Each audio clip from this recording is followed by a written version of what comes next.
పిల్లలు బాగా చూసుకుంటారని పెద్దోళ్ళు పాపం వాళ్ళ జీవితం అంతా దారిపోస్తారు. వయసు ఉడిగినాడు వాళ్ళు ఆదరిస్తారని.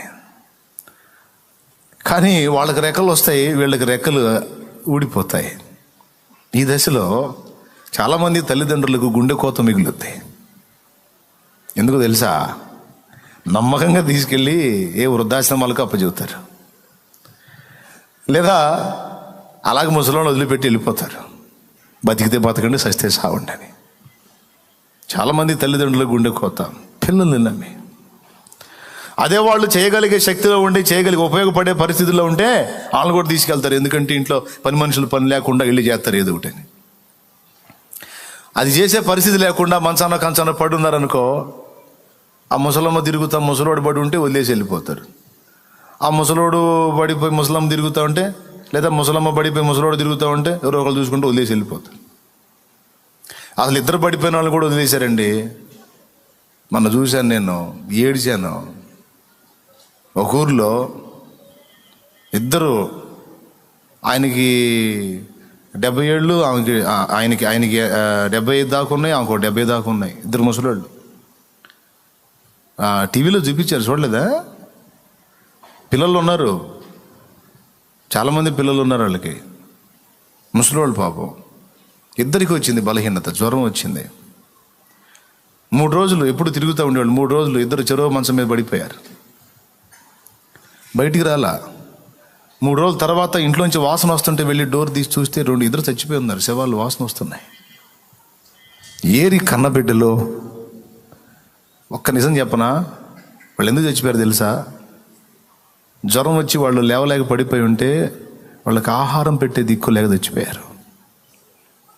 గొంతు ఎండుకుపోతుంటే లేచి నీళ్లు తీసుకోలేనంత నీరసంలో పడిపోయి ఉంటే నీళ్ళు ఇచ్చే దిక్కు లేక చచ్చిపోయారు. నిజమండి, నేను చెప్తున్నాను. 3 దినాలు అల్లాడి చచ్చిపోతారు. చచ్చిపోయిన తర్వాత 3 రోజులకి విషయం తెలిసి చూస్తే, ఆ స్మెల్ వచ్చిందాక తెలిసింది, చూస్తే అట్లా అయిపోయి ఉన్నారు. పిల్లలే ప్రపంచంగా, పిల్లలే జీవితంగా, పిల్లలు బాగుంటే చాలు, నేనేమైపోయినా పర్వాలేదని అంకితం అయిపోయి అన్నీ చంపుకొని, ఆశలు చంపుకొని, నోటిని చంపుకొని, కోరికలు చంపుకొని, ఇచ్చలు చంపుకొని, నానా బాధలు పడి బిడ్డలకు రెక్కలు తెస్తారు పెద్దోళ్ళు. వీళ్ళు రెక్కలు వచ్చినాక ఎగిరిపోతారు, వాళ్ళకి దిక్కులేని బతుకులు అయిపోతాయి. ఎవరు నమ్మదగిన వాళ్ళు? ఎక్కడున్నారు? ఎంతవరకు ఉన్నారు? పనికొస్తే వాడతారు, పనికి రాకపోతే అందరికీ బరువేగా. మరి పిల్లల మీద అంత నమ్మకం పెట్టుకున్నారుగా, వాళ్ళ నమ్మకం ఏమైంది? నేను అనుకుంటున్నాను వాళ్ళ మీద దేవుడే జాలిపడ్డట్టు ఉన్నాడు. మీ ఎట్లాంటి దుర్మార్గులు ఎందుకు మిమ్మల్ని చూడర్లే, వచ్చేయండి అని. మరి వాళ్ళకి తల్లిదండ్రి అయినా, ఏది కన్న వాళ్ళకి ముసలాళ్ళు తల్లిదండ్రి అయినా, వాళ్ళని సృష్టించిన సృష్టికర్తగా కన్న పిల్లలు కదా. నా బిడ్డలారా మీరు అక్కడ ఆవేదన పడుతున్నారు, ఇంకొద్దులే వచ్చేయండి అని ఆయన తీసుకున్నట్టున్నాడు ఆయన బిడ్డలు ఆయన దగ్గరికి. కొంపదీసి మీలో ఎవరైనా అట్లాంటి వాళ్ళు ఉంటే జాగ్రత్త పడండి, దుర్మార్గం చేయవాకండి. ముసలాళ్ళకి శాపగ్రస్తులు అవుతారు. వాళ్ళు ఎట్టంటి వాళ్ళు అన్నా కానీ వాళ్ళు చేయాల్సింది మర్యాద చేయండి. వాళ్ళు ఉన్నంత వరకు. పండుటాకులు ఎప్పుడు రాలిపోతాయో తెలియదు. వాళ్ళు ఒకవేళ తృణీకరించినా, కోపడ్డా, విసిగించినా, ఈసడించుకున్నా నువ్వు దుర్మార్గం చేయొద్దు వాళ్ళకి. వాళ్ళని ఆదరించావా దీవించబడతావు, దుర్మార్గం తలపెట్టావా అదే గతి నీకు వచ్చింది. గుర్తు. ఎవరైనా ఉంటే ఈ లైవ్లో ఉన్నోళ్ళు కానీ, ఇక్కడ కూర్చున్న వాళ్ళు కానీ ఎవరైనా జాగ్రత్త. ఆ తల్లిదండ్రి గుండె కోతగండి, అవునా కాదా? స్తోత్రం చెప్పండి. వృద్ధాశ్రమాలకు వెళ్ళి చూడండి. నువ్వు బిర్యానీ ప్యాకెట్లు తీసుకెళ్ళిపోగాక, అయ్యా అయ్యా అయ్యా నమస్తే అయ్యా అంటారు ముసలాళ్ళు. అమ్మా తినమ్మా అంటే, అయ్యా ఆడబెట్టయ్యా ఆడబెట్టయ్యా, తింటాలయ్యా ఆడబెట్ట అని మనకు నమస్తే చెప్పి ఆ ప్యాకెట్ ఆడబెట్టేసుకొని వాళ్ళు ఎటు చూస్తారు తెలుసా? ఆ తలుపుకి వెళ్ళి చూస్తుంటారు. ఏ కొడుకన్నా ఏ కూతురన్నా వచ్చి అమ్మా అంటారేమో అని చూస్తారు.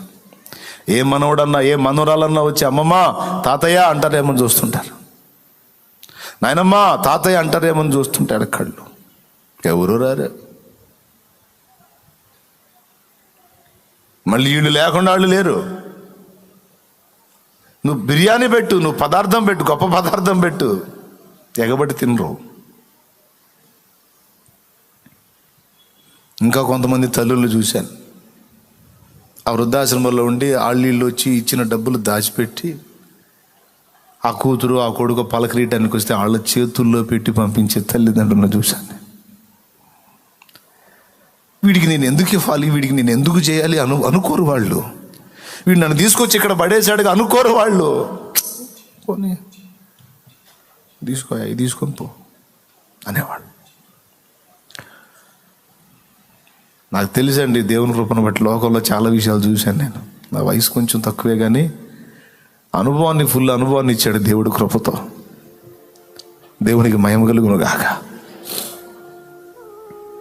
మీరు మీ తల్లిదండ్రులకు ఆ గతి పట్టనియొద్దమ్మా. మీ అమ్మ నాన్నలకు ఆ గతి పట్టనియొద్దు. వాళ్ళ నమ్మకాన్ని నాశనం చేయొద్దు, వాళ్ళ నమ్మకాన్ని వంచన చేయొద్దు, వాళ్ళ నమ్మకాన్ని వమ్ము చేయొద్దు. వాళ్ళకి జరిగించే న్యాయం వాళ్ళకి జరిగించు. దేవుడు వద్దు అని నిన్ను నెట్టేస్తే నువ్వు దూరాన్ని ఉండైనా సరే వాళ్ళకి చేయాల్సిన సహాయం వాళ్ళకి పంపించు. వాళ్ళు నిన్ను ముఖం మీద తిడతా ఉంటే కనీసం మరుగు నుండైనా వేరే వాళ్ళ ద్వారైనా సరే వాళ్ళకి ఏ తక్కువ కాకుండా చూడు. నువ్వు బిడ్డగా నీ మీద వాళ్ళు పెట్టుకున్న నమ్మకానికి న్యాయం చేయి, అంతే. చాలామందికి న్యాయం జరగట్లా. ఈ విషయంలో కనీసం చింత కూడా ఉండదు వాళ్ళకి. మీ నాన్న సంగతి ఏంది అని అడిగితే వాడు మామూలుడు కాదంటాడు. మీ అమ్మ సంగతి ఏంది, మమ్మ అది పెద్ద దుర్మార్గురాలు, దాంతో ఎందుకులే అన్న వాళ్ళు కూడా అలాంటి మాటలు కూడా విన్నాను నేను.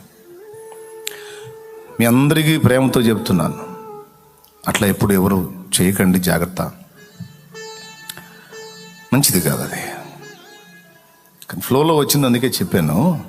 కానీ కన్న బిడ్డల దగ్గర కూడా నమ్మకత్వం లేదు. కానీ కన్న బిడ్డల కన్నా కూడా, కట్టుకున్న వారి కన్నా కూడా ఆయన నమ్మదగినవాడు.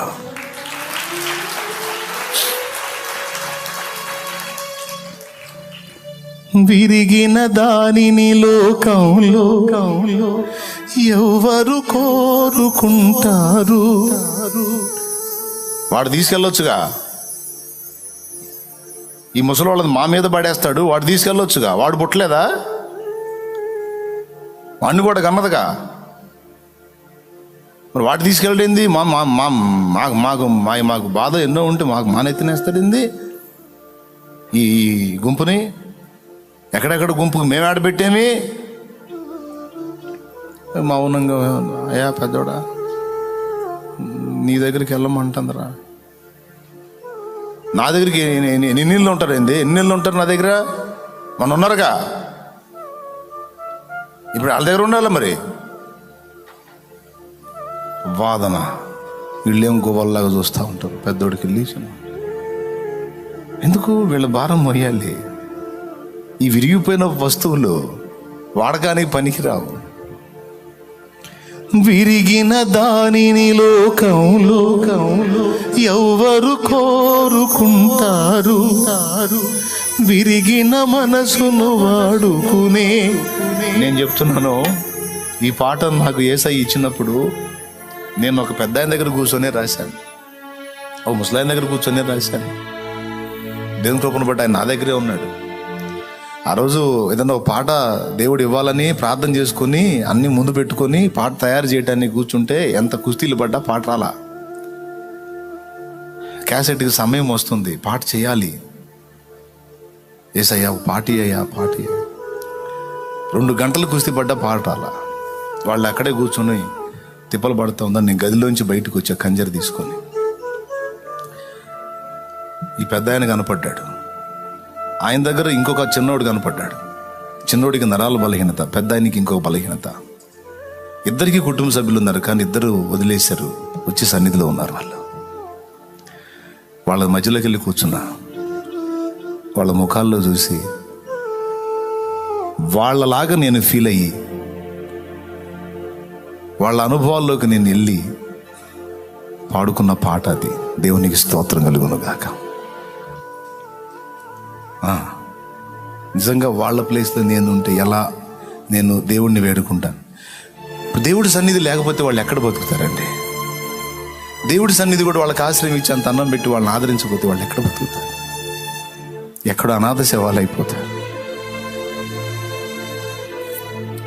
అందుకే నీవు లేకపోతే నా బ్రతుకే లేదయ్యా, నువ్వు చేరదీయపోతే నా మనసే చేరయ్యా, నువ్వు నాకుంటే ఎన్నడు నేను ఒంటరి కానయ్యా, నీ కృప నాకు తోడై ఉంటే అంతే చాలయ్యా యేసయ్యా. ఈ పాట బాగుందా పెద్ద అయ్యా? అద్భుతంగా ఉంది. ఆయన ఏడ్చాడు. అప్పుడు వచ్చినాయి సిరి సంపదలు. ఒకవేళ వాళ్ళకి అన్నీ ఉంటే అమ్మో అందరూ చుట్టేస్తారు. ఏమీ లేవు, ఎందుకు పనికిరారా, పడేసిపోయారు. సిరి సంపదలు కలిగిన వేళ అందరూ హత్తుకు ఉంటారు, సంపదలన్నీ తరిగిన వేళ కంటికి ఎవరు కనరారు. ఎవరున్నా లేకున్నా ఏ స్థితిలో నేనున్నా నన్ను విడువని నమ్మకస్తుడవు నీవే యేసయ్యా.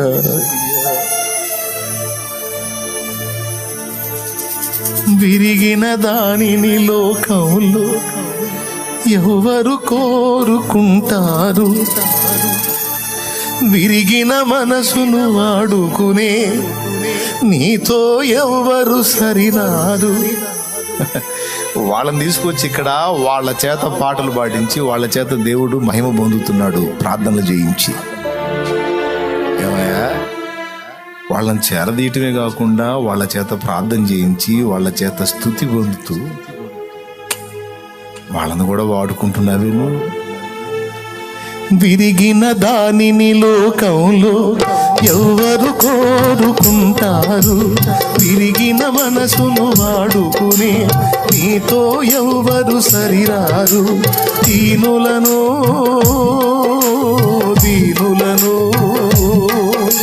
జ్ఞానులుగా శ్రీమంతులుగా మార్చగలిగిన మంచి దేవుడవు నీవే యేసయ్యా, మార్చగలిగిన మంచి దేవుడవు నీవే యేసయ్యా. నీవు లేకపోతే నా బ్రతుకే లేదయ్యా, నువ్వు చేరదీయపోతే నా మనసే చేరయ్యా.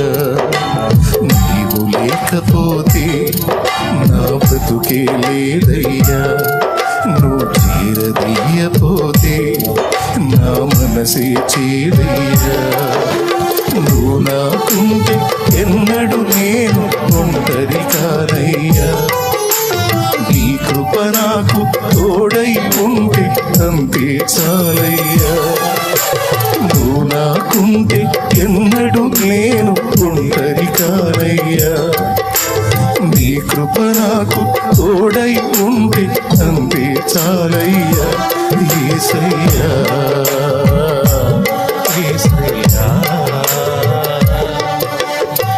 Praise the lord, praise the lord.